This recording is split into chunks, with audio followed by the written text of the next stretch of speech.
ॐ भद्रं नोऽपि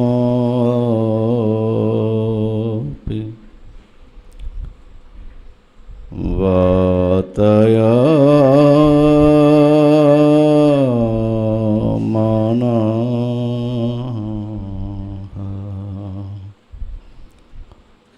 ॐ शान्तिः शान्तिः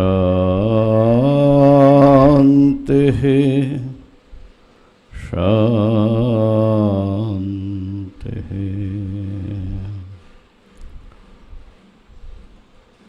शङ्करं शङ्कराचार्यं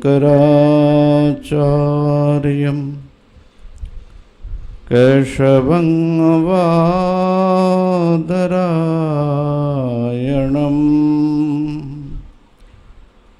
सूत्रभाष्य कृतो वन्दे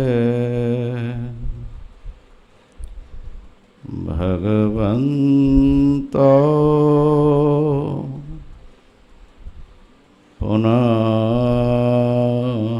पुनः। ईश्वरो गुरुरात्मेति मूर्तिभेदविभागिने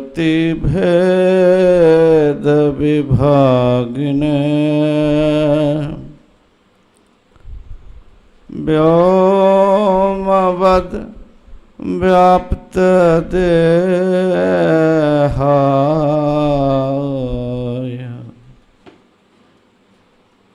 दक्षिणामूर्तये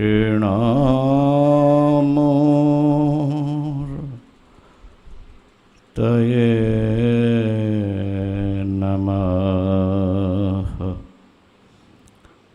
ॐ शान्तिः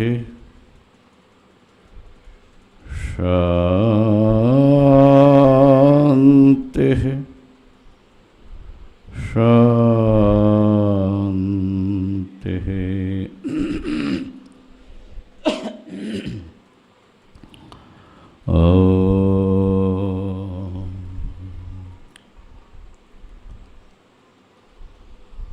विवेक चूड़ामणि का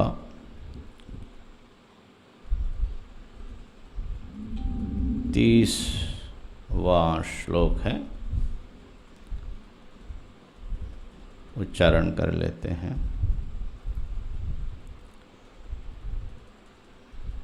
वैराग्यं च मुमुक्षुत्वं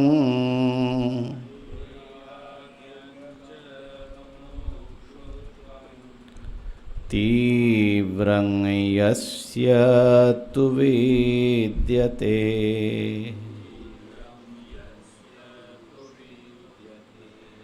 तस्मिन्नेवार्थवन्तः स्युः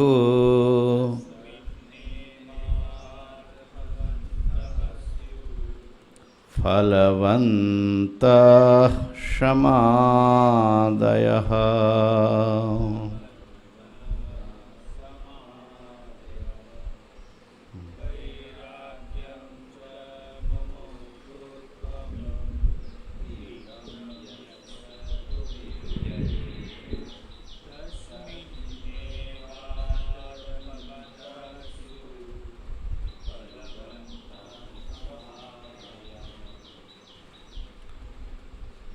वैराग्य और मुमुक्षुत्व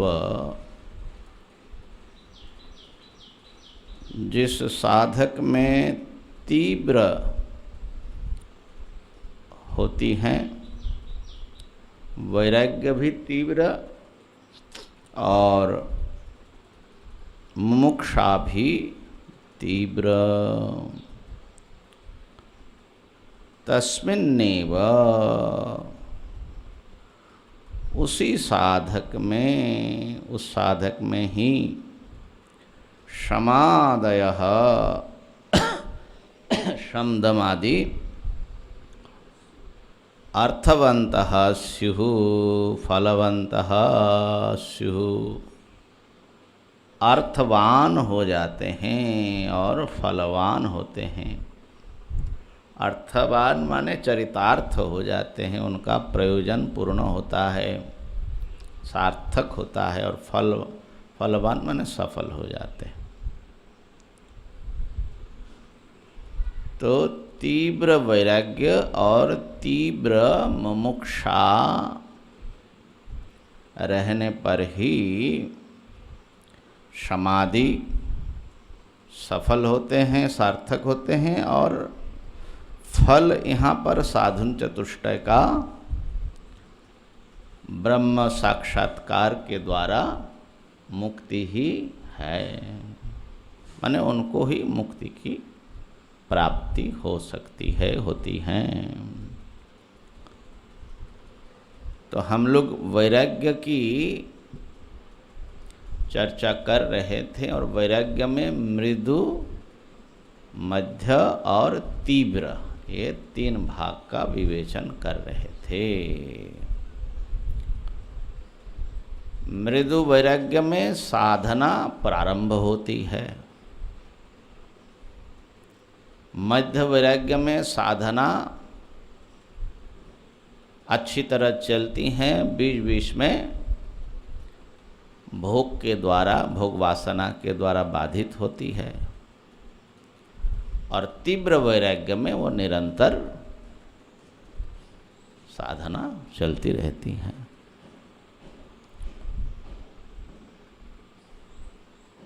इसकी योग सूत्र के अनुसार कल हम लोगों ने विचार किया था, जतमान आदि। जीवन मुक्ति विवेक में, जीवन मुक्ति विवेक एक ग्रंथ है विद्यारण्य स्वामी जी की, महत्वपूर्ण ग्रंथ है अपने वेदांत के। उसमें इस विषय पर एक विवेचन आया है जो इस संदर्भ से जुड़ सकते हैं।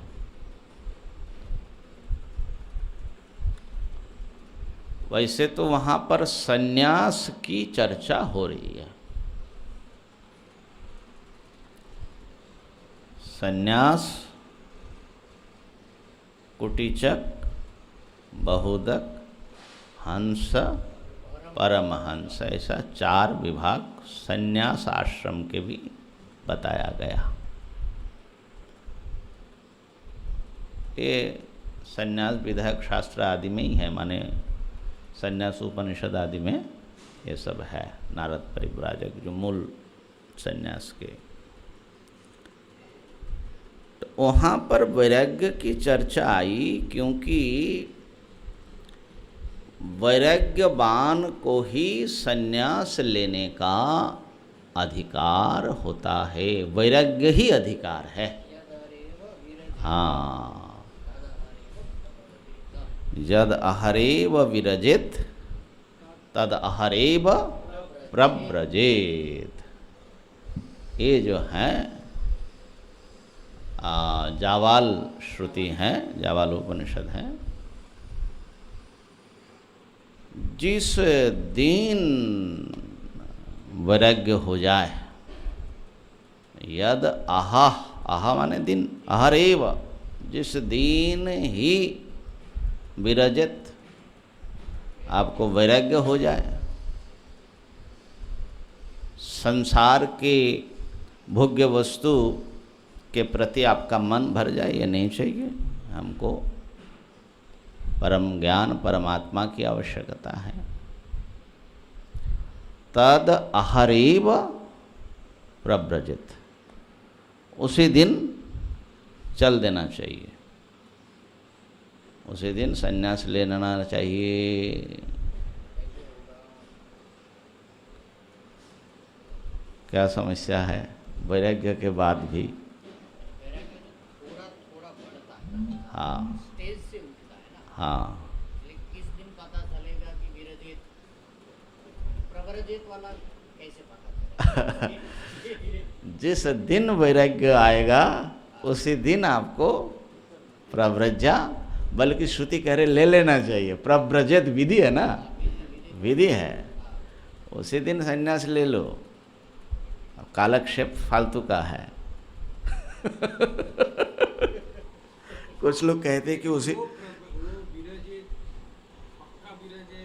हाँ ये संदेह तो रहता है, उस पर आ रहा हूँ। तो हम भी उसीलिए पूछ रहा है। कुछ लोग कहते हैं कि श्रुति ने इसलिए कहा कि बाद में मन बदल जाए तो इसलिए कूद जाओ, जो होगा देखा जाएगा। कूदने के बाद भी तो कई लोग रिटर्न होते हैं, तो और घातक हो गया। हाँ घर का रहा ना हाथ का। हाँ, तो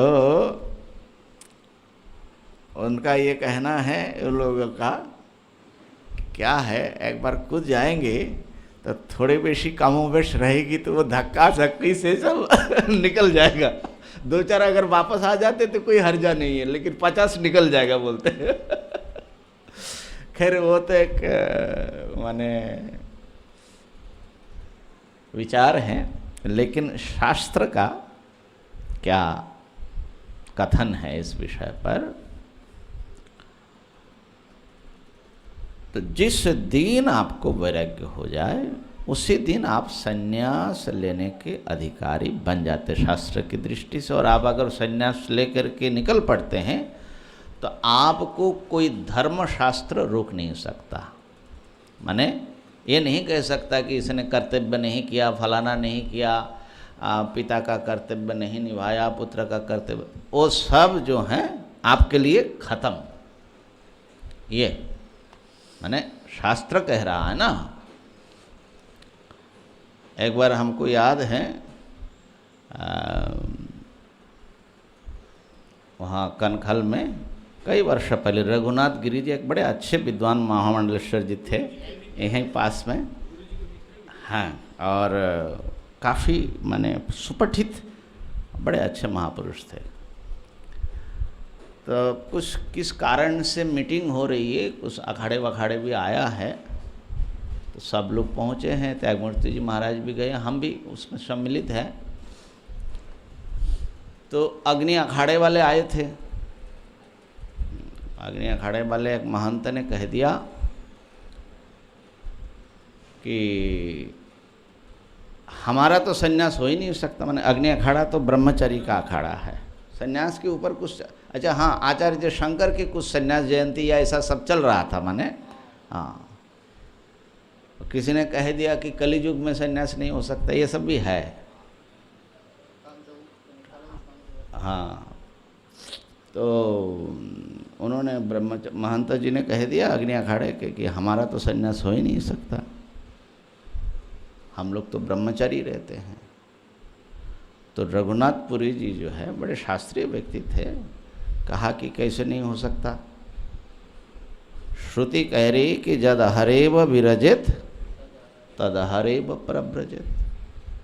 जिस दिन वैराग्य हो उसी दिन आपको संन्यास का अधिकार है, बल्कि संन्यास ले लेना चाहिए, विधि है।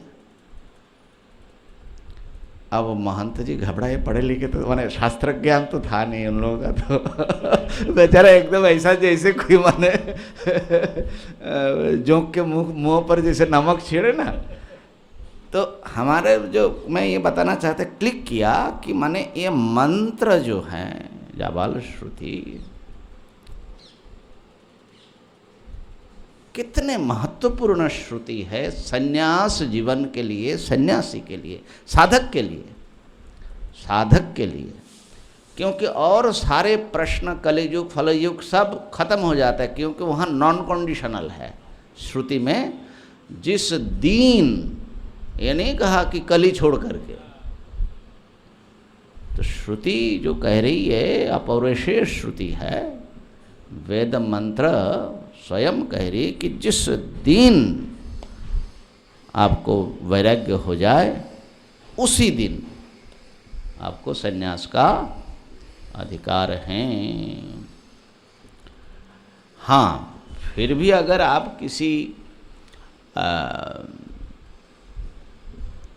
सामाजिक कर्तव्य या कोई और चीज़ों के लिए कुछ समय आप लेना चाहे तो उसमें मना तो नहीं है, लेकिन आपका अधिकार है। अगर आप निकल भी जाते हैं तो इसमें कोई दोष नहीं है। अब आचार्य शंकर लेना चाहते थे, वैराग्य तो उनका पूर्ण ही था, लेकिन माँ को मनाने के लिए कुछ दिन उनको कालक्षेप करना पड़ा। तो वो एक मानविकता का एंगल है।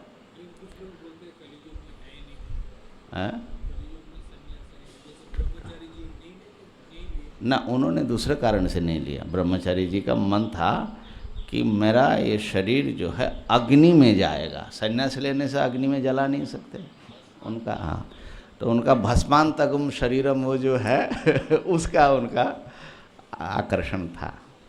तो मैं ये कहना चाह रहा था, मानविक सामाजिक एक सरोकार से यदि आप कुछ उसके साथ में काल कुछ ले ले, उसमें श्रुति की आपत्ति नहीं है, लेकिन आपको इसका अधिकार है, तत्काल निकलने का अधिकार है। ये कहने का मतलब इतना था। तो उस संदर्भ में ये बात आई कि वैराग्य के चरित्र से संन्यास का 4 प्रकार हो जाता है। वैराग्य तो चाहिए, कुटीचक में भी चाहिए, बहुदक में भी, हंस में भी, परमहंस में भी। तो वहाँ एक विचित्र विचार आया है, इसलिए मैं सुना रहा हूँ। कहा कि जैसे कई बार ऐसा होता है, कोई व्यक्ति, उनकी पत्नी चल बसी,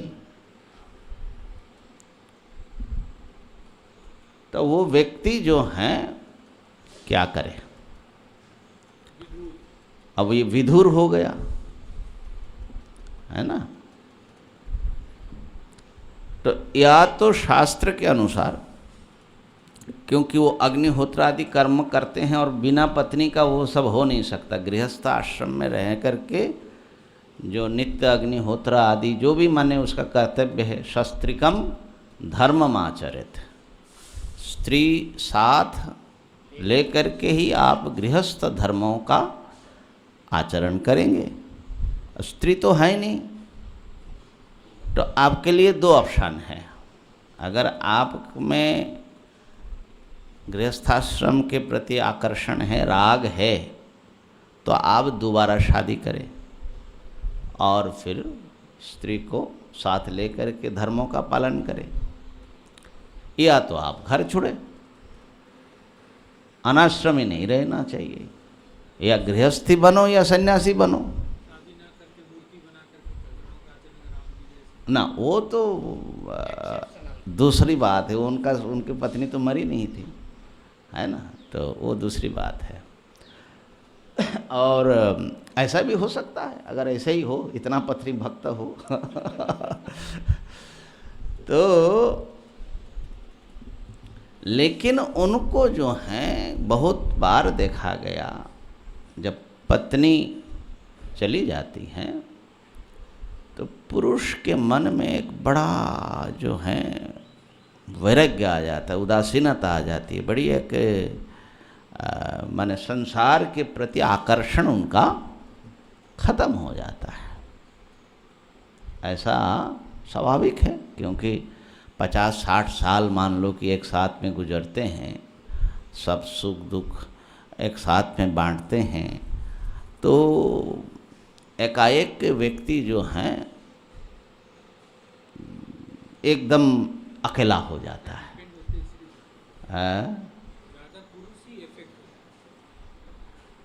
अब ये तो मैं नहीं, मेरे ख्याल से स्त्री को भी बड़ा भारी जो है दुख होता है, क्योंकि नहीं, उसका वो जो वैक्यूम है वो बना ही रहता है, मुझे ऐसा ही लगता है। और हाँ, किसी ने बहुत तंग बंग किया हो तो बात दूसरा है, लेकिन आम तौर पर जो है स्त्री पुरुष माने पति पत्नी का संबंध सबसे अंतरंगता होती है, और राग के बहुत सारे गहरे परतें, माने वो 7 फेरा जो है वो खाली ऐसा हवा में फेरा नहीं है वो 7 राग का ही बंधन है ना। नहीं, वो समझने की बात है। तो इसलिए एकाएक जब खास करके स्त्री का ही जीवन तो पूरा भरा रहता है, पुरुष का तो थोड़ा बाहरी जीवन भी होता है ना। स्त्री घर में रहती थी और पूरा जो है पति पुत्र फलाना एक तत्केंद्रिक ही होता है ना। तो दोनों का ये वैक्यूम होता है। और कई आपने भी देखा होगा, हमने तो देखा है, कई पत्नी चले जाने से एकदम व्यक्ति जो हैं कम से कम कुछ दिनों के लिए तो बहुत उनको जो है शून्यता का अनुभव होता है। तो अब उनको शादी दोबारा करने के एक तो उम्र होते हैं, दोबारा शादी करना और वही सब पापड़ बेलना, तो ये बड़ा भारी जिम्मेदारी। और उसमें कौन फिर दोबारा फंसे, आकर्षण भी नहीं रहा वो चीज़, क्योंकि शून्यता आई। घर छोड़ कर के निकल कर के संन्यास लेकर के कहीं चले जाए इतनी हिम्मत भी नहीं है। तो उनके लिए शास्त्र ने एक मध्यम मार्ग निकाला, उसको बोलते हैं कूटीचक संन्यास। कुटी माने अपने कुटिया में ही रहो, घर छोड़ने की ज़रूरत नहीं है। पहले ज़माने में घर थोड़ा बड़ा बड़ा होता था ना, तो अपने लिए एक एक कुटिया, मुख्य भवन और उससे अलग एक कुटिया बना लो और भोजन आदि परिवार से ही आपको जो है आ जाएगा। भिक्षा करो, भगवान का भजन करो, शास्त्र चिंतन करो। तो मैं समझता हूँ कि ये भी एक बड़ा व्यवहारिक एक चीज़ है। हाँ, माने उस व्यक्ति का उत्थान के लिए ही ना मार्ग निकालना है। तो ये है कुटीचक। लेकिन कुटीचक संन्यास के अधिकारी कौन है? तो जिनको ये बुद्धि आई कि धिक संसार, माने और उसमें फंसना नहीं है, ठीक है ना। तो उनके वैराग्य की जो अवधि है, इहलौकिक भोग में उनका धिक्कार आ गया। देख लिया भैया संसार, स्त्री क्या है, पुत्र क्या है, धन क्या है, भोग क्या है, हमने देख लिया है। तो इस जीवन में पुनः उन चीज़ों में जो पढ़ना नहीं चाहता, ऐसे जिसके वैराग्य हैं, इतना वैराग्य है, वो कुटीचक के अधिकारी। लेकिन मरने के बाद क्या है उसका विचार नहीं करते।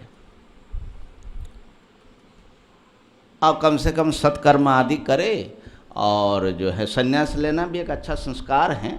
ऐसे कुटीचक आदि जो हैं उसमें पुण्य होगा तो मरने के बाद कुछ अच्छी गति हो जाएगी हमारी। दूसरा जो वैराग्य बहुदग वाला, वो इहलोक में ही खाली हमको और भोग नहीं चाहिए, इहलौकिक भोग, ऐसा नहीं है। स्वर्गलोक के भी जो भोग है, माने क्योंकि ये सब आस्थावान लोगों की बात हो रही है, तो देव शरीर मिलना, उससे जो भोग प्राप्त है वो भी नहीं चाहिए। ये तो भोग का तो यही चरित्र है, इहलोक में भी और परलोक में भी। इतना विवेक, इतना वैराग्य, इसलिए यह अमूत्र, हाँ, अमूत्र करके स्वर्गलोक का लेना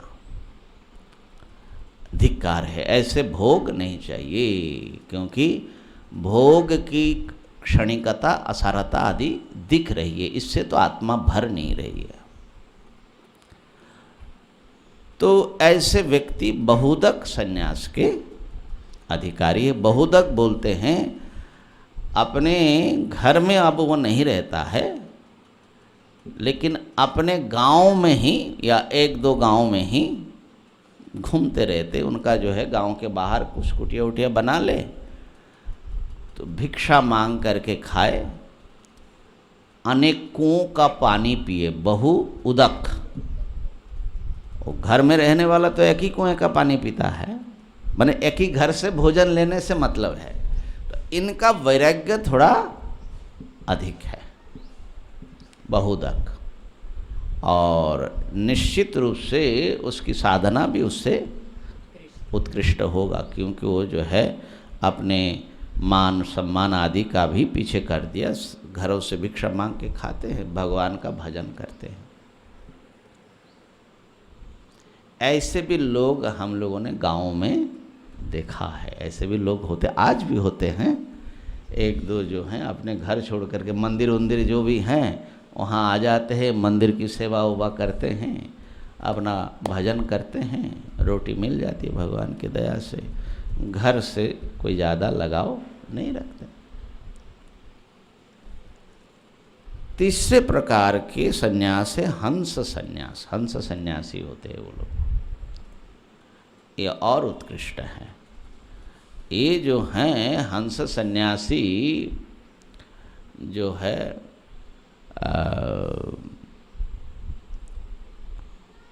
इहलोक माने ब्रह्मलोक को छोड़ करके सभी भोगों से वो निष्प्रिय हो चुके हैं।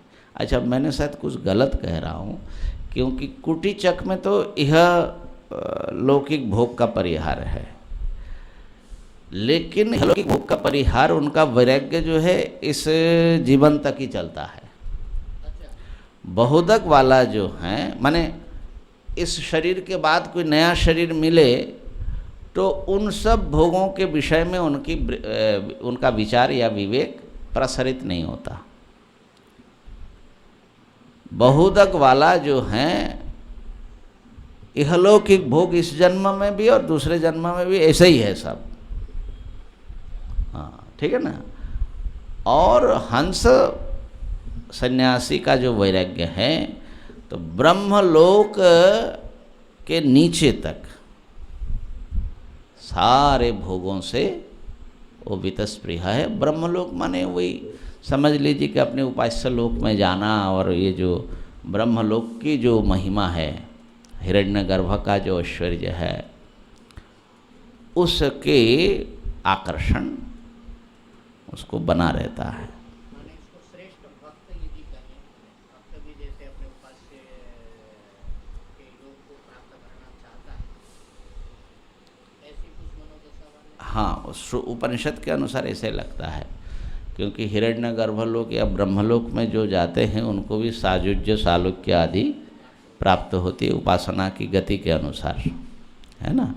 और ये है कि वहाँ जाकर के फिर उनको संशोधन की भी माने असली मुक्ति का भी आनंद मिल सकता है, ये बात तो प्रसिद्ध ही है।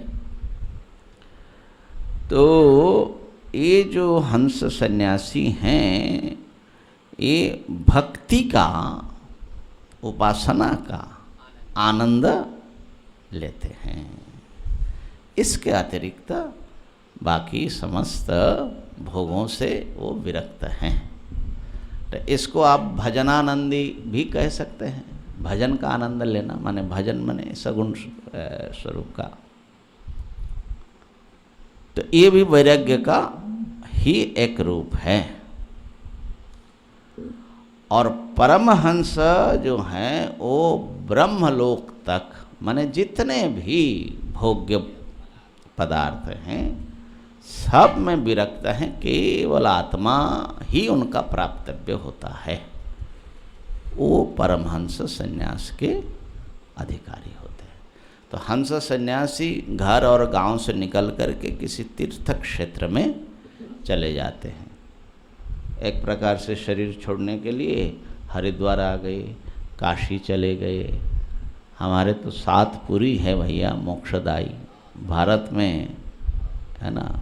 अथवा किसी तीर्थ क्षेत्र उनके उपास्य का जो प्रसिद्ध तीर्थ क्षेत्र हैं उसमें चले जाते हैं सत्संग में, और अपने सह साधक भी वहाँ मिल जाते हैं। तीर्थ क्षेत्र में ऐसे लोग मिल जाते हैं आसानी से ना, तो वहाँ चले जाते हैं। तो 7 हमारे मोक्षपुरी हैं। अयोध्या पहले ही नाम आता है, मथुरा, माया माने हरिद्वार, काशी, कांची। कांची माने दक्षिण भारत में, वहाँ भी एक मोक्षपुरी है कांची। और अवंतिका माने उज्जैनी, और पुरी द्वारावती। पुरी माने जगन्नाथपुरी नहीं, पुरी माने नगरी, ये 7 नगरी जिसमें द्वारावती, द्वारका। पुरी की बात वहाँ पर सातपुरी में जगन्नाथ धाम की बात नहीं है। अयोध्या, मथुरा, माया, काशी, कांची, अवंतिका माने उज्जैनी, और द्वारावती माने द्वारका। तो अयोध्या की मुक्ति हो गई है ना। मथुरा की मुक्ति अब दूसरे नंबर पर मथुरा। माया तो ठीक ही है काशी की मुक्ति तीसरे नंबर पर है। कांची ठीक है, अवंतिका भी मुक्त ही है। और द्वारका में भी सोमनाथ जी का तो ठीक है। तो अब ये जो 7 मोक्षपुरी हैं, मैं समझता हूँ कि हमारे समाज को या राष्ट्र को ये 7 मोक्षपुरी को मोक्षपुरी बनाना चाहिए। माने मुमुक्षु लोगों का वहाँ पर ऐसा होना चाहिए कि जो हमारे बुज़ुर्ग लोग हैं, अब जिनका संसार से मन वो हो चुका है, वृद्धावस्था में भजन और इसका आनंद में जीना चाहते, इनको इसी ढंग से प्रकृति ने डेवलप किया, भगवान की ओर से भेंट है भारत को, तो उसका उसी ढंग से विकास होना चाहिए। तो वैराग्य के जो मात्रा है, अच्छा बहुत बार हम ऐसा सोचते थे कि भाई ब्रह्मलोक में तो बोलते कि ब्रह्मलोक से भी विरक्त होना चाहिए, तो हमको तो ब्रह्मलोक का कोई आकर्षण ही नहीं है तो हम लोग ब्रह्मलोक से विरक्त है क्या?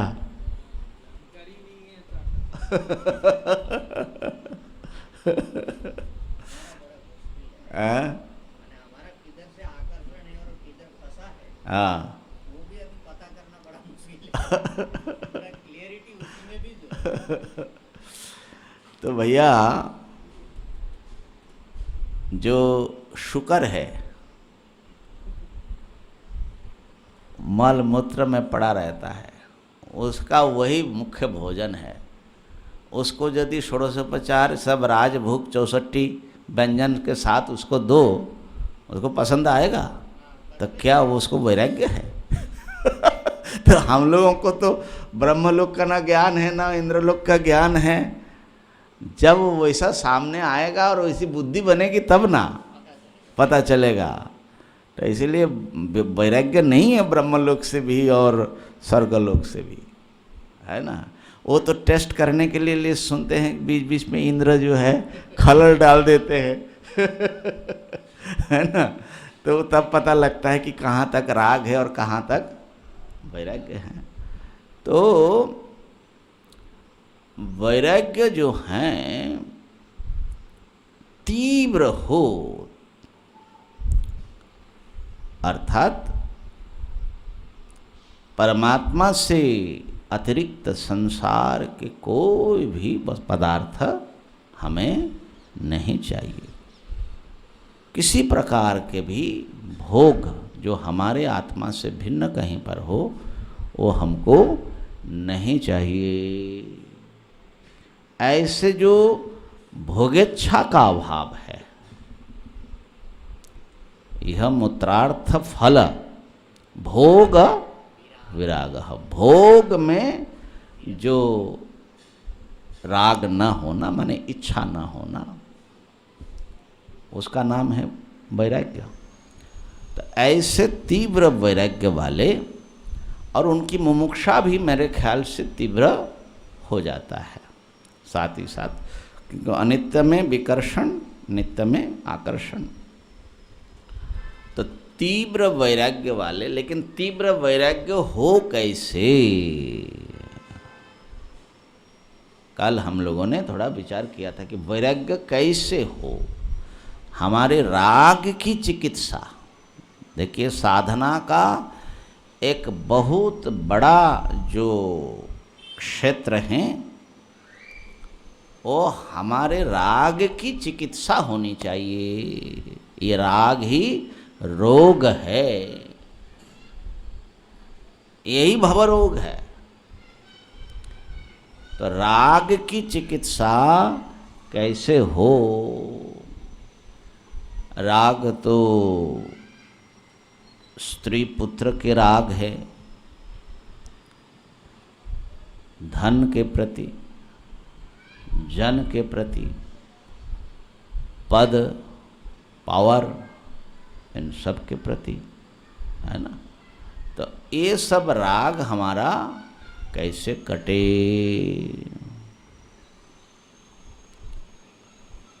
तो ये जो है मैं समझता हूँ कि मुख्य प्रश्न है, राग कटे कैसे। और राग कटे बिना मोक्ष की साधना जो है वो जैसे अगले श्लोक, हाँ, उसको पाना, उससे सुख लेना, उसको भोगने की इच्छा, भोगेच्छा ही समझ लो। भोगेच्छा ही राग का ज्ञापक है।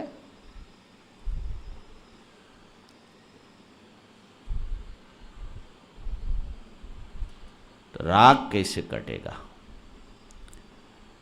इंद्रिय सुख के प्रति हमारा राग है, ये कैसे कटेगा? और ये कटे बिना मोक्ष की साधना सही ढंग से नहीं होगी।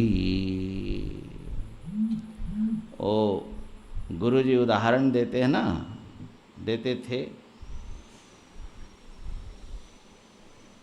कि कुछ लोग काशी से गंगा सागर जाने के लिए, गंगा सागर में जो संक्रांति का स्नान होता है ना, मकर का, तो काफ़ी लोग जाते भारत से। तो एक बार कुछ अपने महात्मा लोगों में उत्साह आ गया, बोले चलो भाई गंगा सागर में स्नान करेंगे,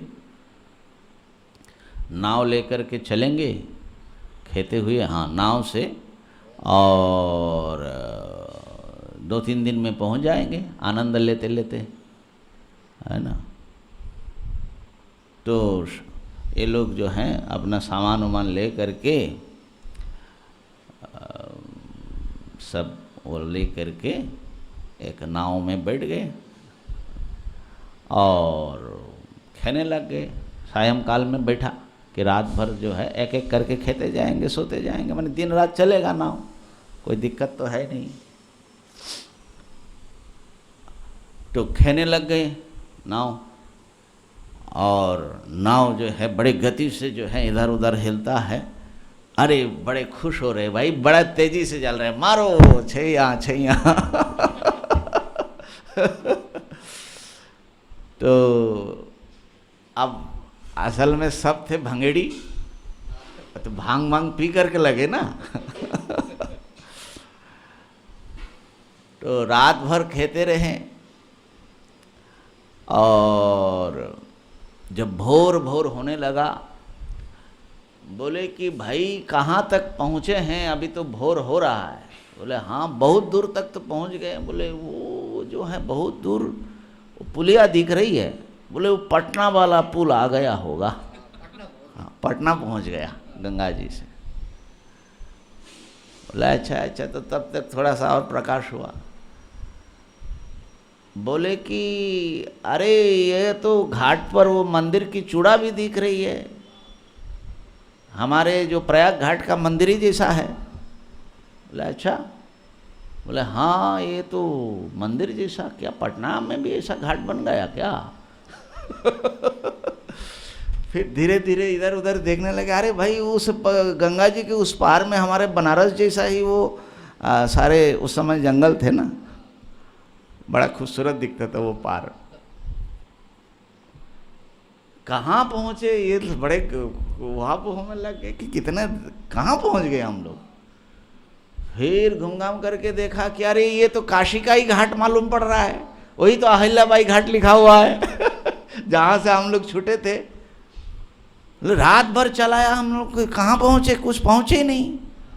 तो तब तक एक भंगेड़ी ने अपना सर पिटा, अरे भाई वो रस्सी जो खोलना था वो तो खोला ही नहीं।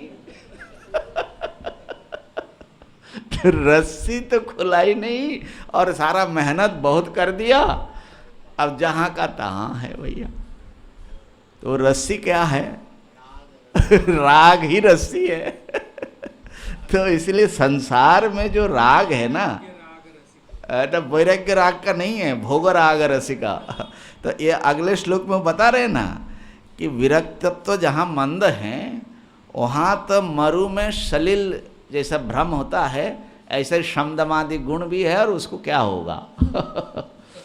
तो ये बात जो है, बिना वैराग्य का भजन जो है ऐसा ही हो जाता है। हाँ, इतना जरूर है, भजन करते करते भी थोड़ी वैराग्य की, माने ये भक्ति और वैराग्य आपस में एक दूसरे का पोषक है, पोषण करती है। लेकिन राग रस्सी को खोलना बहुत ज़रूरी है। कैसे खोले वैराग्य जो है? तो उसका हमने कल बताया था कि गोकर्ण महाराज का जो उपदेश है ना, उसको थोड़ा सा संक्षेप में स्मरण कर लेते हैं। देहे स्थिमान् सरुधिरे भीमतिं त्यज त्वं जायासुतादिषु सदा ममतां विमुञ्च पश्यानिशं जगदिदं क्षणभङ्गनिष्ठा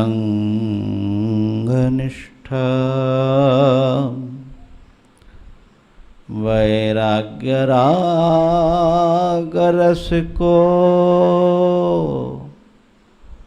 भवभक्तिनिष्ठा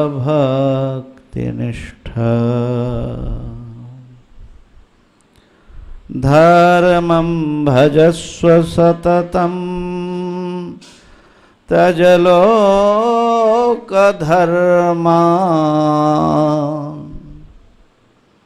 सेवस्व साधुपुरुषान् जहि कामतृष्णा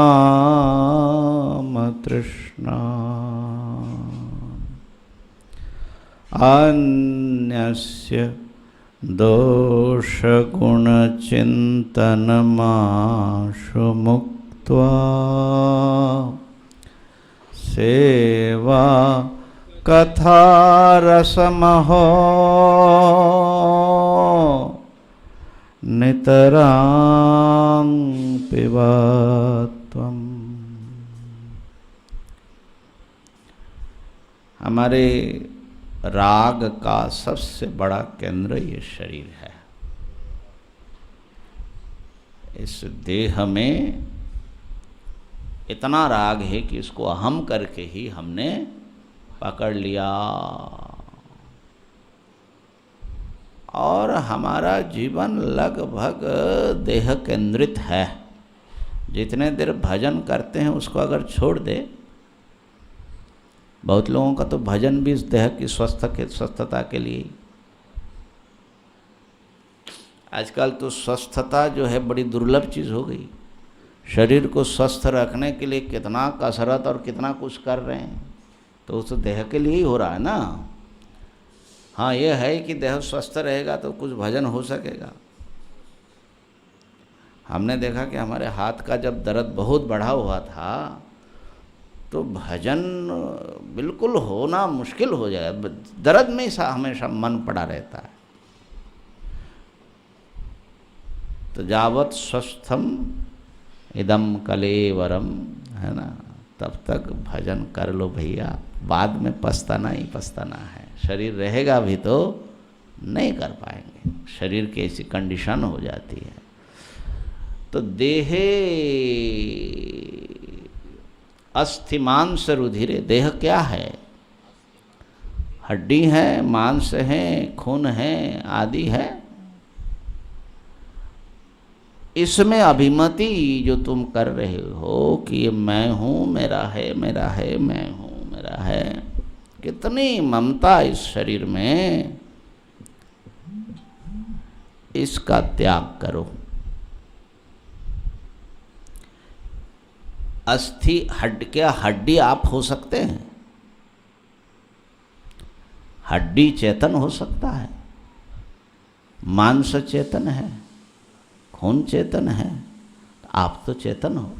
तो आप ये अस्थि मांस रुधिर या उनका समुदाय कैसे हो सकते हो? आप तो बिल्कुल इससे अलग हैं। गोकर्ण जी अपने पिता को समझा रहे हैं, आत्मदेव को। तो इसमें अभिमति, इतना जो इसमें आसक्ति है, ये ढीला करना बहुत ज़रूरी है। ये गिरेगा, गिरने ही वाला है। बहुत लंबा समय नहीं है हाथ में, तो अभी तो आसक्ति छूटे। तो इस प्रकार से ये एक हमारे राग का बहुत बड़ा केंद्र है, जिससे हम लोग बंधे रहते हैं। दूसरा, जाया सुतादिषु। जाया माने पत्नी, सूत पुत्र पुत्री, परिवार, घर। ममताम विमुंच, उसमें जो ममता है कि ये मेरा है, मेरा है, ये बुद्धि छोड़ो, ये भी भ्रांति है। भागवत में ही है, घर में कैसे रहना चाहिए, अतिथि बन करके रहना चाहिए। अतिथि बन के माने हम अतिथि हैं, ये हमारा अपना घर नहीं है। थोड़ी देर के लिए हम इसमें आए हैं, ये धर्मशाला है। इस भाव से ही जीना चाहिए। गृहस्थों के लिए ये उपदेश है, संतों के लिए तो क्या कहना है ना।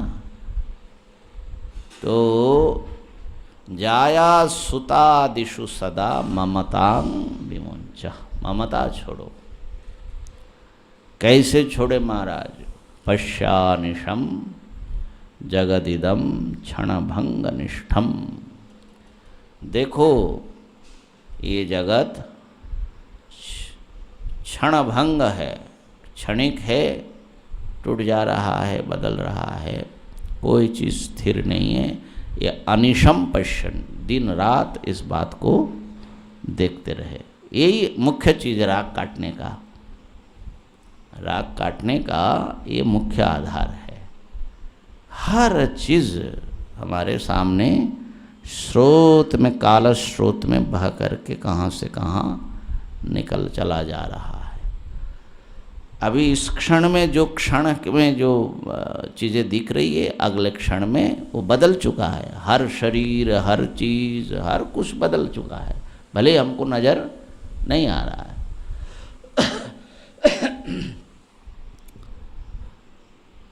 उससे आपके भीतर ये जो निरंतर छूटते जा रहे, इसका जितना आपको गहरे से बोध होगा, देखेंगे प्रत्येक वस्तु, तो उसमें ये मेरा है, मेरा है, ये जो रस्सी है ये कटेगी। वैराग्य राग रसिको भव। और इसका जो ये मेरा नहीं, मेरा नहीं, मेरा नहीं, कोई भी चीज़ यहाँ मेरा नहीं है, ये जो भाव है यही तो वैराग्य है। वैराग्य का एक बड़ा स्वच्छ निर्मल रूप है। शरीर से लेकर संसार के कोई भी पदार्थ मेरा नहीं है। वैराग्य राग रसिको, जैसे ही मेरा नहीं है हो जाएगा, तो आपके दिमाग से ये मेरा का जो भूत है, उसका जो बोझ है, वो उतर जाएगा। किसी चीज़ को आप पकड़ करके रखना नहीं चाहेंगे। ये जो पॉजिटिवनेस है कि मेरा, हमारी मुट्ठी बड़ी वो रहती है, इससे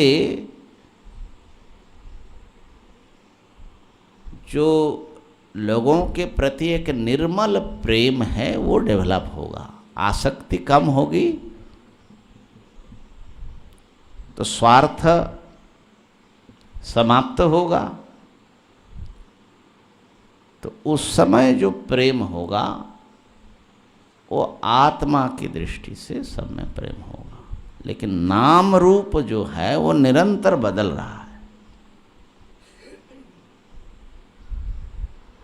इस बदलाव को एक्सेप्ट करना,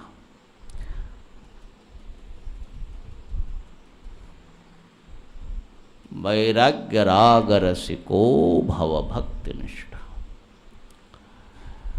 और इसमें जो है, मैं समझता हूँ कि शरीर का भी जो मृत्यु है उसको देख पाना बहुत बड़ा काम करता है।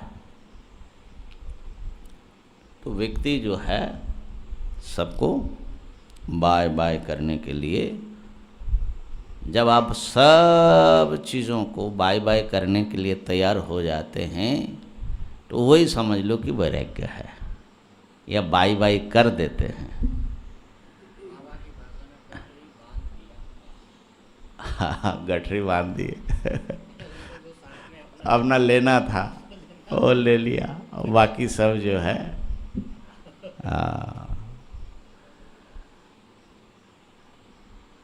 एक बहुत बड़े कलाकार थे शांति निकेतन के, राम किंकर भास्कर, उनका तो कई कलाकृतियाँ हैं। नहीं, राम किंकर के जो गुरु थे नंदलाल मास्टर मशाई, मास्टर बोलते थे शांति निकेतन के, वो बड़े चित्रकार थे। माने अवनींद्रनाथ का शायद वो शिष्य थे शांति निकेतन के, वो टीचर रहे। तो बोले कि वो तो उस समय इंडियन पेंटिंग्स में माने उनका सबसे बड़ा नाम था। तो कुछ लोगों ने संस्मरण लिखा कि एक बार हम मास्टर मशाई को मिलने हम गए तो उनके स्टूडियो में थे नहीं। खोजते खोजते गए हम लोग एक खेत में, सूर्यास्त हो रहा था तो शायद सूर्यास्त का पेंटिंग बना रहे थे। तो सब कागज़ बिखरे हुए हैं, लेखनी माने उसका जो क्या बोलते हैं हाँ, पेस्टल जो है, ये सब खोया हुआ है। तो बोले कि हम लोगों ने देखा कि ऐसा लगा कि उनको अपने जो आर्ट है माने कितना संभाल करके रखने वाले ना, अपने कृति से कितना प्रेम होता है। आप जब कोई चित्र बनाते हैं, कोई घर बनाते हैं, कोई ग्रंथ लिखते हैं, कोई भजन गाते हैं, माने अपना किया हुआ अपनी कृति से व्यक्ति का कितना प्रेम होता है। वही तो बंधन है ना उसका, एक बड़ा भारी राग है। इसलिए पुत्र पौत्र इन सब में वो अपना ही समझता है ना कि मैंने ही जन्म दिया। और तो पुत्र में जैसे राग होता है, पौत्र में उससे भी अधिक हो जाता है ना। चंदू भाई बोलते हैं कि स्वामी जी कैपिटल से जो इंटरेस्ट होता है उसमें ज़्यादा मज़ा आता है।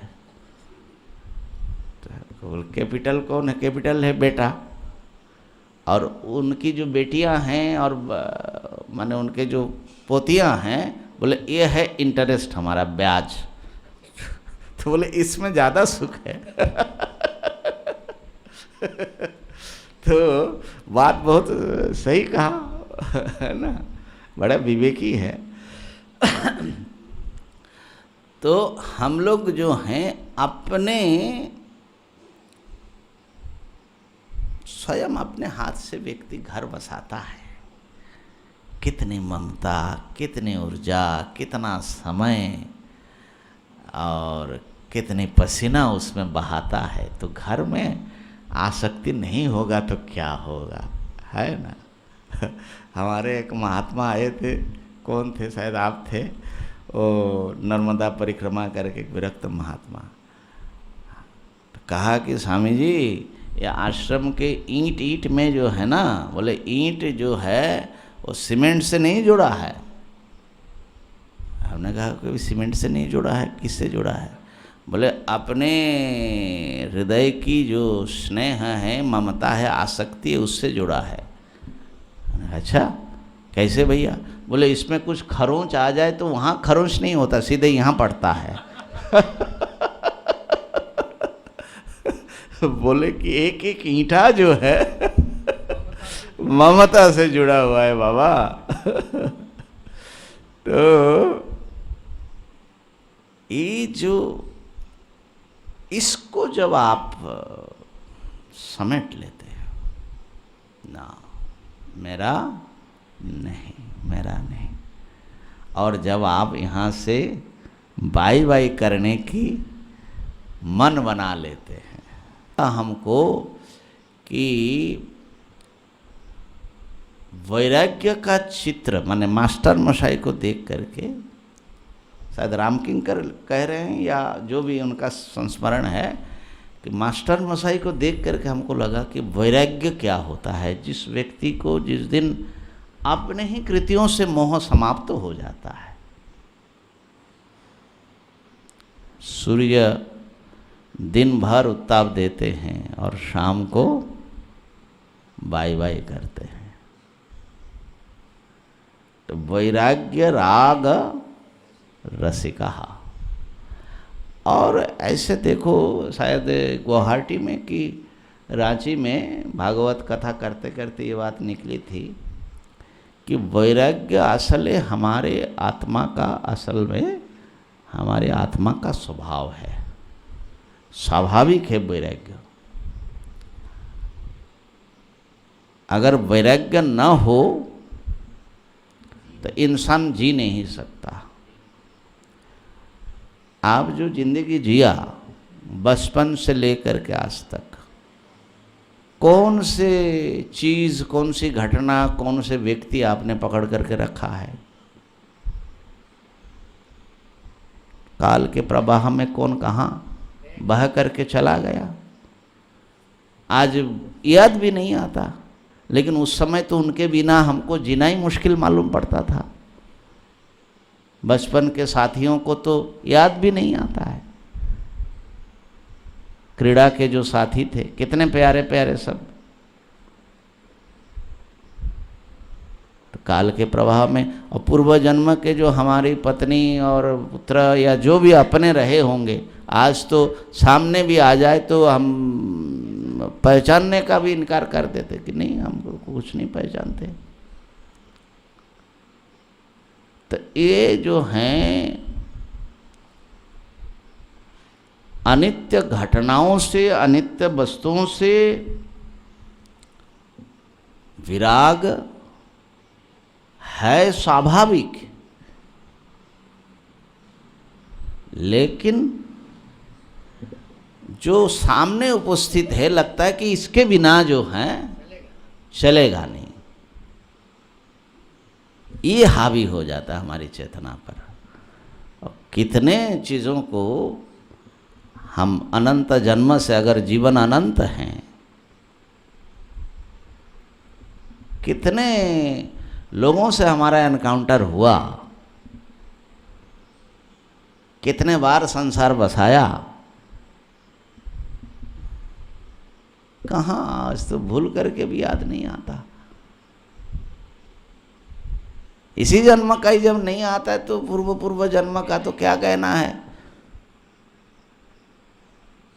तो इसलिए असंगो ही अयम पुरुषः, ये जो आत्मा है ये असंगता माने अनासक्ति, किसी चीज़ से वो चिपकता नहीं है, इसका स्वभाव है। अभी जब नींद आएगी तो आप अपने सारे जो कुछ अपना समझते हैं, शरीर से लेकर हर चीज़ तो इधर ही रह जाता है, आप तो निकल जाते हो कहीं। सपने में भी जाते हैं तो कुछ नई चीज़ें वहाँ बसा लेते हैं, इससे कोई संबंध नहीं रहता है। फिर वहाँ से यहाँ आते तो इसको पकड़ते हैं, उससे कोई संबंध नहीं रहता है। तो हमारा जो स्वभाव है, इस स्वभाव में गहरे में वैराग्य है। ये राग से, विषय राग से ये दबा हुआ है।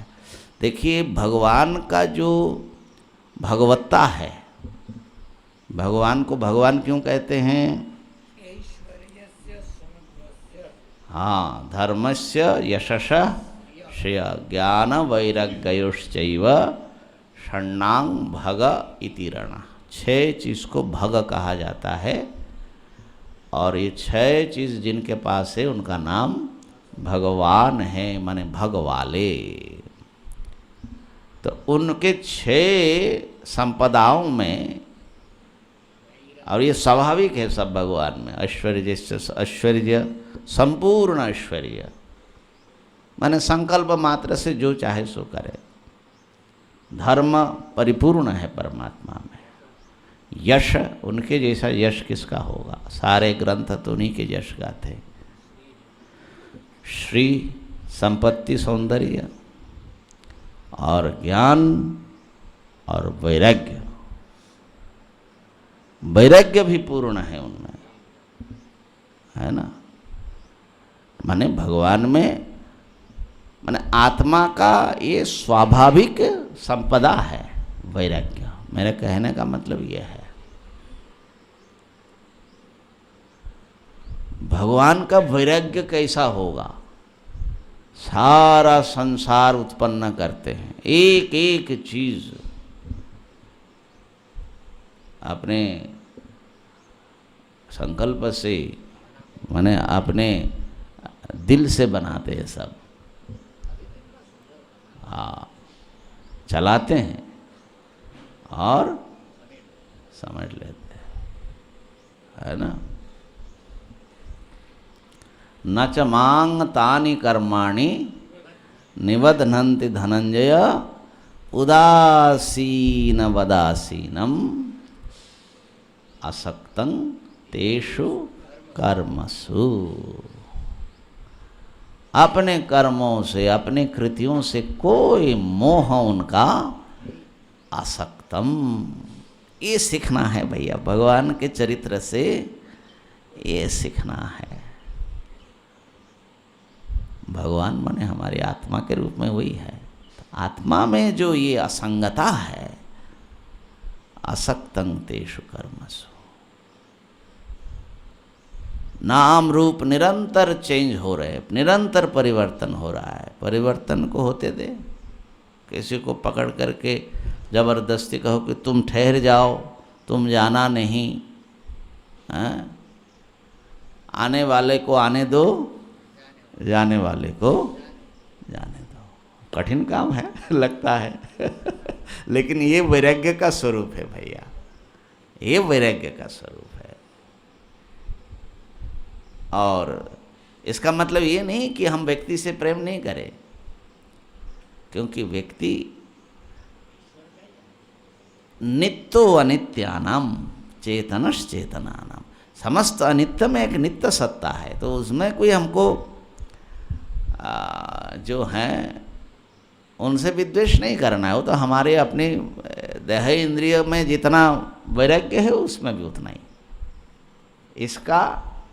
इसको भी पकड़ करके रखने का कोई सवाल नहीं है। कितना भी कोशिश करो आखिर छूटेगा तो सही है ना। तो इस प्रकार से हमारे स्वभाव में, हमारे आत्मा में गहरे में वैराग्य का भाव विद्यमान है। उसको कैसे प्रकट किया जाए, मैनिफेस्ट किया जाए, तो फिर वैराग्य मेरे ख्याल से बड़ा आसान भी होता है और बड़ा आनंददायक होता है, बड़ा रिलीफ करने वाला होता है वैराग्य। इसलिए वैराग्य जो है एक प्रकार से लिबरेशन है, मुक्ति है ना। और मृत्यु जैसे संसार की अनित्यता माने क्या है, वस्तुएं मर रही है। मृत्यु स्वयं इस अपने शरीर इंद्रिय का जो वियोग है, प्राण वियोग है, मृत्यु से ही आप जो कर रहे हैं उसकी मूल्यवत्ता निर्धारित होती है। मृत्यु बताएगा कि आप जो कर रहे हो वो कितना मूल्यवान है, आपके पास जो है वो कितना मूल्यवान है, वो आपके साथ जाएगा कि नहीं जाएगा। मूल्य ये जो है, इसलिए पश्यानिशम जगदिदम क्षणभंगनिष्ठम, निरंतर सब बदल रहे।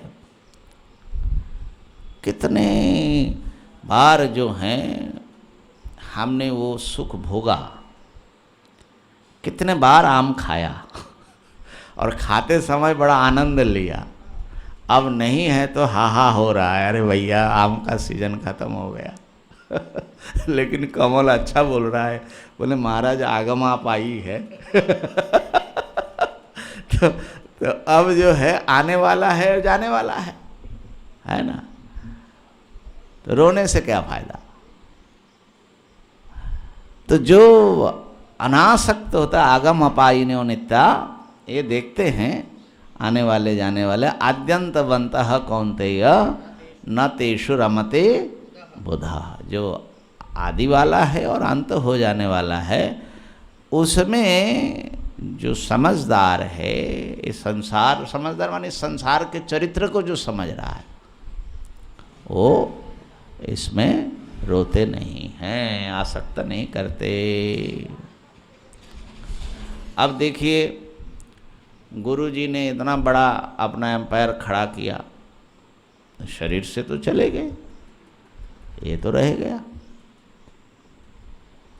और ये जो हरिद्वार हमारा आश्रम है, ये हम लोगों ने जिनसे खरीदा, उन्होंने जिनसे खरीदा, वो बनाने वाले एक महाराज थे, संत, कितना प्रेम से बनाया, बड़े मजबूत बनाए। आज न उनका आश्रम का नाम है न उनका नाम है। तो किस बात की ये सब लड़ाई और ये सब झगड़ा, है ना। जिस राज्य के लिए लड़ा, 18 अक्षौहिणी सेना प्राण दे दिया, दिल्ली का राजा कौन बनेगा, माने हस्तिनापुर का, इंद्रप्रस्थ और हस्तिनापुर। अब सब उठापटक करने के बाद पांचों भाई और द्रौपदी चल पड़े महाप्रस्थान के रास्ते पर। कुछ साथ तो गया नहीं भाई, किसी का भी साथ जाता नहीं है। तो इन चीज़ों में जो हमारा एक बड़ा सशक्त पकड़ है हमारे मन की ओर से, ये जो है अविवेक के कारण है, इस बात का विचार न करने के कारण है। तो बार बार जो है इसकी जो क्षणभंगुरता है, ये जो अनित्यता है, और इसमें उलझ करके जो हमारे बड़ी कीमती समय चला जा रहा है, जिससे हम अपने मुक्ति का मार्ग परिष्कार कर सकते थे, उसकी ओर बार बार ध्यान देना चाहिए। एक कथा आप लोग तो सुने हैं, लेकिन इस प्रसंग में बड़ा प्रासंगिक मालूम पड़ रहा है, और जो डायमंड रिंग की कथा है ना। एक कोई लेडी थी, 40-50 साल की हो गई, और शिक्षिका थी, उनको कैंसर हो गया।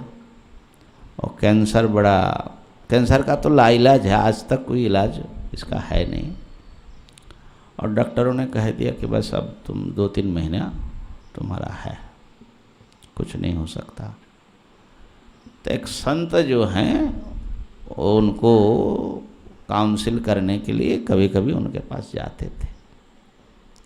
एक दिन गए तो देखा कि वो बहुत उत्तेजित है, क्षुब्ध हैं। क्या हुआ? बोले देखिए मेरे एक हीरे की अंगूठी थी, वो मिल नहीं रहा है। मैं जानती हूँ कि किसने लिया है, ये जो हमारी सेवा में है नर्स, उसी ने लिया। और अब आप बताइए कि मैं क्या करूं, पुलिस बुलाऊं कि जाने दूं? और बोले कि ये जो रिंग है ये बड़ी कीमती है, डायमंड की रिंग है, और ये हमारे दादी ने हमको दिया था, ये दादी की अंगूठी है, उसका बड़ा सेंटिमेंटल वैल्यू भी बहुत है इसका। क्या करना चाहिए? पुलिस बुलाना चाहिए कि नहीं बुलाना चाहिए डायमंड रिंग के लिए?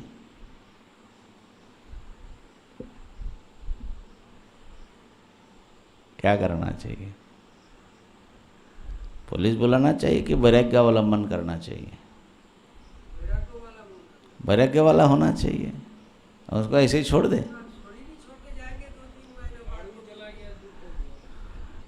शरीर है दूसरे का हो तो वैराग्य करना चाहिए, अपना हो तो पुलिस ऐसा लगता है। अपना हो तो पुलिस बुलाना चाहिए, दूसरे का हो तो वैराग्य नहीं, अपने लिए अगर पूछे तो क्या करना चाहिए? तो बहुत होगा, बाकी जो करे सो करे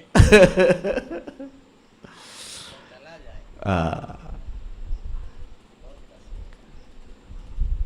और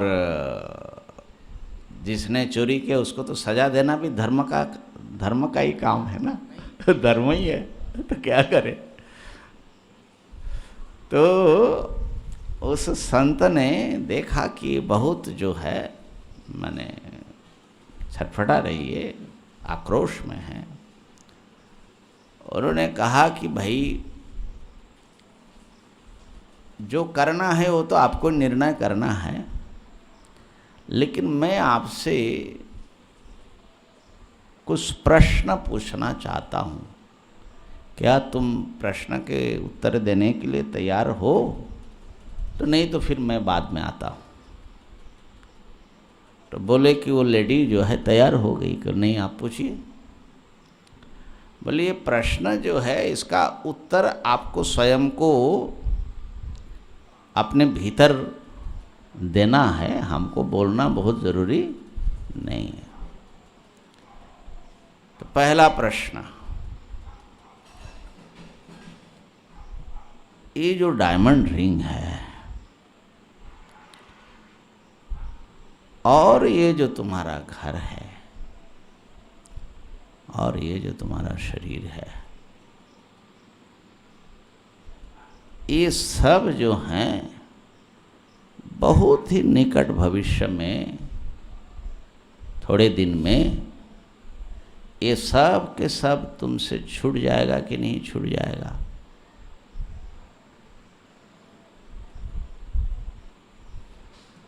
कहा कि हाथ छूटेगा। तो तुम कब तक अपने को ये सब छोड़ने के लिए, कितने दिन लगेगा तुमको ये सब छोड़ने के लिए अपने को तैयार करने में? ये दूसरा प्रश्न है। ये शरीर छूटेगा और बहुत निकट भविष्य में छूटेगा, तो ये सब हम स्वेच्छा से छोड़ने के लिए, छोड़ना तो पड़ेगा ही, तो हम तैयार कब तक हो जाएंगे कि भाई ओके अब जो है 1 साल 5 साल, उस समय हम कहेंगे कि बस अब हमको जो है ये हम छोड़ के जा रहे हैं। कब तक तैयार हो पाएंगे?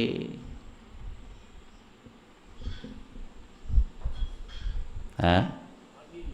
अभी तैयार है? वाह, ये है महात्मा। देखो, अभी तैयार है। आपको देर होगा। कब तक आपका प्रोग्राम कैसा है? माने कब तक तैयारी होगी? ना टाइम माने कितना टाइम? वो टाइम पक्का कर लीजिए ना। थोड़ा थोड़ा करते करते तो भाई बूढ़े हो गए, बाल दाढ़ी सब पक रहा है। कब तक तैयार हो जाओगे? जब आप कहोगे कि बस ओके, अब चलिए हम तैयार हैं।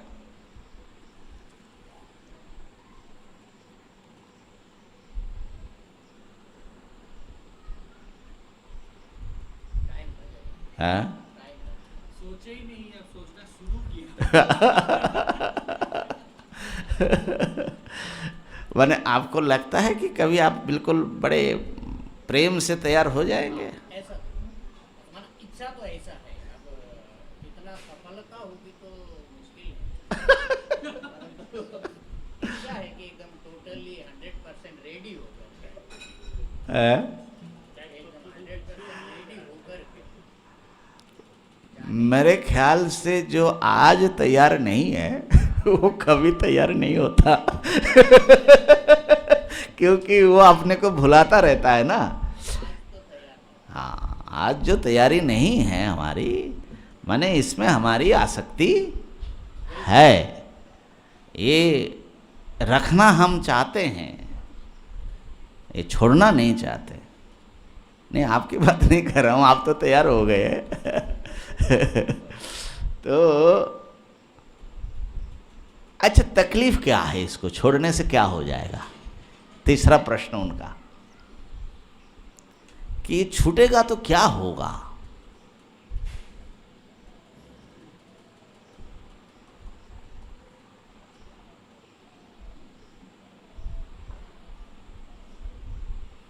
क्यों हम इसको रोकना चाहते हैं?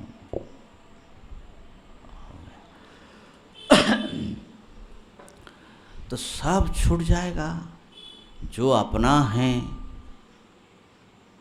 अपने घर, अपना पैसा तो बैंक बैलेंस बैंक में ही रह जाएगा, यहाँ तक कि अपना शरीर और पुत्र परिवार आदि हो, सब छूट जाएगा। सब छूट जाएगा तो क्या होगा? तो सब छूट जाएगा तो बड़ा कष्ट होगा। अरे भाई, एक एक चीज छूट जा रहा है, मैं तो असहाय बन जा रहा हूं।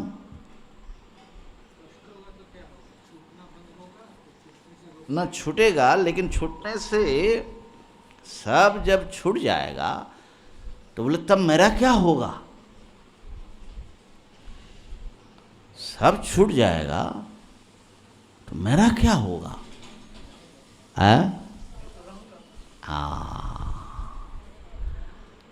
तो जो सब छूट जाने से जिसको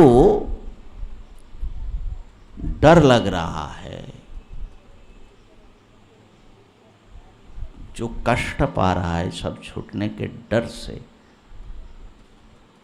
वो कौन है?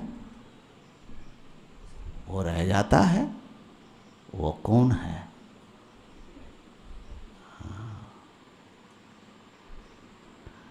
तो इस प्रश्न से वो जो लेडी हैं, बड़ा गहरा, पहले तो चेहरे में बड़ा दर्द आया, सब छूट जाएगा, बड़ा कष्ट। लेकिन सब छूटने से, जिससे सब छूटेगा, वो कौन है? वो तो कभी छूटने वाला नहीं है। तो जैसे ही हम अपने जो नित्य सत्ता है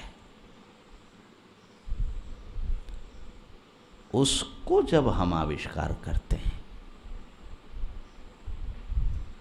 तो हम इन समस्त बंधनों को, राग और पॉजिटिवनेस, ममता, इनके बंधनों को हम काट डालते हैं। ये तो छूटेगा ही, छूटने के लिए तैयार हो जाओ, तैयारी कर लो, बस ये छूट जाएगा। छूट कितना सब चीज़ें छूटी, ये भी छूटेगा।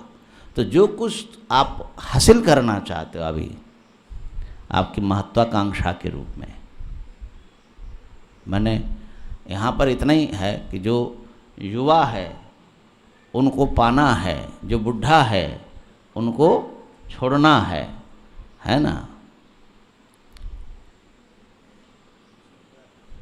तो जो कुछ भी आपको अचीव करना है वो अचीवमेंट भी आपके साथ जाएगा नहीं, वो भी छोड़ना ही है। तो नहीं होगा तो क्या हो जाएगा आपको, वो नहीं रहेगा तो क्या होगा। प्रकृति के प्रवाह चल रहा है, उस प्रवाह में शरीर बह करके आया, कितने शरीर जो है निकल गए, ये भी निकल जा रहा है। देखते देखते प्रतिदिन का जो है दिन, प्रत्येक दिवस जो है रात में बदल जा रहा है, और प्रत्येक रात दिन में बदल जा रहा है। कोई चीज़ तो स्थिर नहीं है इस दुनिया में, तो हम क्यों इसको स्थिर करने के चक्कर में फंसे हुए हैं। तो जिनको आना है आने दो, जाने हैं जाना दो। आप अपने स्वस्वरूप का स्मरण, अपने स्वरूप का आविष्कार करो।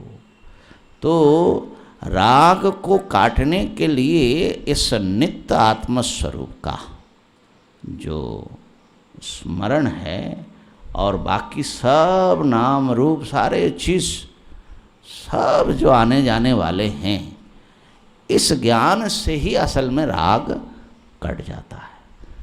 राग काटने के लिए ज्ञान ही आवश्यक है। उसको दोष दृष्टि भी कही जाती है। यही है दृष्टि, सच्चाई। कुछ भी साथ रहने वाला नहीं है, न साथ लाए हैं, अकेले आए हैं और अकेले जाएंगे। ओम पूर्णमदः पूर्णमिदं पूर्णात् पूर्णमुदच्यते पूर्णस्य पूर्णमादाय पूर्णमेवावशिष्यते। ओम शांति शांति शांति।